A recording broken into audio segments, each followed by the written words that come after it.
অর্থাৎ জীবন মানে কি? প্রত্যেকটা মানুষের জীবনের কাহিনী কি সেম? আসলেই সেম না। প্রত্যেকটা মানুষের জীবনের একেকটা নিঃসব্য সংজ্ঞা থাকে। একটা নিঃসব্য গতি থাকে। আপনার জীবনের কাহিনী একরকম, আমার জীবনের কাহিনী একরকম। তার মানে প্রত্যেকটা মানুষের জীবনের কাহিনী ব্যতিক্রম হয়। আমার মতে জীবন মানে মানিয়ে নেওয়া। মানিয়ে নেওয়া বলছি কেন? ভেঙে বলি। মনে করেন আপনি ১০ দিন পরে একটা কাজ করবেন। এইরকম একটা প্ল্যানিং রাখছেন মনে, মনে। ১০ দিনের আগে আপনি হঠাৎ অ্যাক্সিডেন্ট করে ফেলছেন। অ্যাক্সিডেন্ট করে ফেলছেন। তখন আপনার জীবন কি থেমে গেছে? থামে নাই।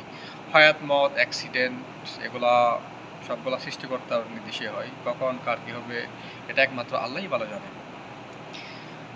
অ্যাক্সিডেন্ট করার পরে আপনার জীবন কি থেমে গেছে? থেমে যায় নাই। আপনি জীবনকে মানিয়ে নেন নাই তখন? মানিয়ে নিয়েছেন।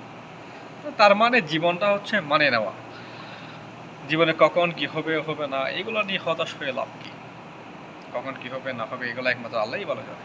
তো তবে আমাদের চেষ্টা করতে হবে, চেষ্টা করে যেতে হবে।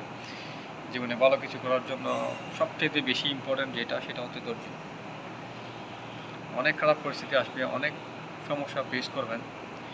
সব কিছু সমস্যার মধ্যে আপনি একমাত্র পাশে পাবেন একমাত্র আল্লাহকে।